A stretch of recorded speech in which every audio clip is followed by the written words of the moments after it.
ఎక్కువ చిరాకు. ఏం చేద్దామనే రోజు అదే ప్రార్థన. ఏం చేయమంటామంటే జవాబు వచ్చిన దాకా అదే ప్రార్థన చేయాలి నాయన. ఆకలి అవుతుంది, అమ్మా అన్నం పెట్టంటావా?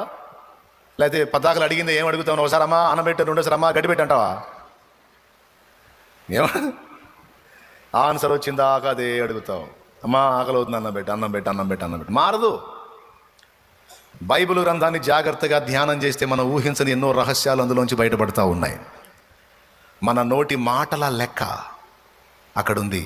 మనం భూమి మీద సంచరించే అడుగుల లెక్క, మన సంచారాల లెక్క అక్కడ ఉందట. 56వ కీర్తన 8వ వచనం మీరు చూడండి. ఆయన ఇంట్రెస్ట్. మనం కార్చిన కన్నీరు, ఏ అంశం కోసం కార్చామో, ఏ విషయంలో దుఃఖపడ్డామో, ఏ విషయంలో యాతన పడ్డామో, వేదన పడ్డామో మొత్తం రాసేసాడు అక్కడ. అంశం కోసం నువ్వు ఎన్నిసార్లు ఏడ్చావు, ఇదిగో నీ జవాబు అన్నాడు.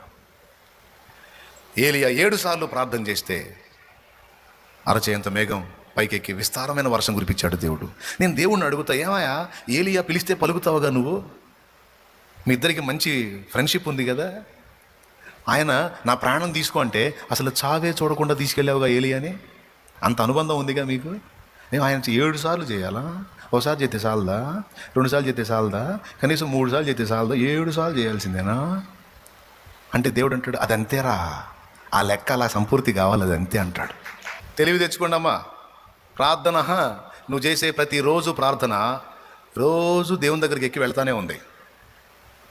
ఏలియా 7 మార్లు ప్రార్థించినప్పుడు జవాబు వచ్చినట్టు నీ ప్రార్థనల సంఖ్య సంపూర్తి అయినప్పుడు ప్రతి దానికి నీవు ఆన్సర్ పొందుతావు. లేఖనం చూపించి చెప్పానా, నా సొంత మాటలు చెప్పానా? కొంతమంది ప్రార్థన చేయమ్మా, చేస్తానే ఉన్నా అన్నయ్య, చేస్తానే ఉన్నా, రోజు చేస్తానే ఉన్నా, ఏందో మరి దేవుడు ఏందో. మనది జనరల్ ట్రీట్మెంట్ ఒకటే. ఏదన్నా ప్రాబ్లం వస్తే ముందు ఏమంటాం? ప్రార్థన చేయి. సేవకుడు అనేది అదేగా. ఎందుకు? ఉన్న రహస్యం అంతా ప్రార్థనలోనే ఉంది. దేవునికి మొర పెడితే దేవుడే కదా ఆన్సర్ ఇవ్వాలి. అందుకని ఏ సేవకుడు ఏం చెబుతాడు? విశ్వాసం సమస్య చెప్పిద్ది. దైవజనుడు ఏం చెబుతాడు? 2 ముక్కలు ఆయన చేస్తాడు. ప్రార్థన చేసుకో తల్లి. చేసి ఇసుగు పుట్టినోడు కొంతమంది నా దగ్గరికి చేస్తానే ఉన్నావు అన్నయ్య, మాకు తెలిసి నువ్వు ఈ మొక్కే చెబుతాను, మాకు తెలిసి ప్రార్థన చేస్తానే ఉన్నావు. ఏది? ఈరోజు నేర్చుకోండి. నీ విజ్ఞాపనల సంఖ్య, నీ ప్రార్థనల సంఖ్య అక్కడికి చేరాలి. ఆ సంఖ్య సంపూర్తి కావాలి, అప్పుడు నీకు ఆన్సర్ రావాలి. అది ఒక్కసారి మొర పెడితేనే ఆమెన్ అంటాడు, కొన్నిసార్లు 7 సార్లు మొర పెడితే ఆమెన్ అంటాడు, కొన్నిసార్లు 87 సార్లు మొర పెడతాను. ఆయన చిత్తం కన్ఫామ్. నువ్వు ఆన్సర్ వచ్చిందాకా ఏంది లేచెల్లమనే మొర్ర వెళ్తానే ఉండాలి.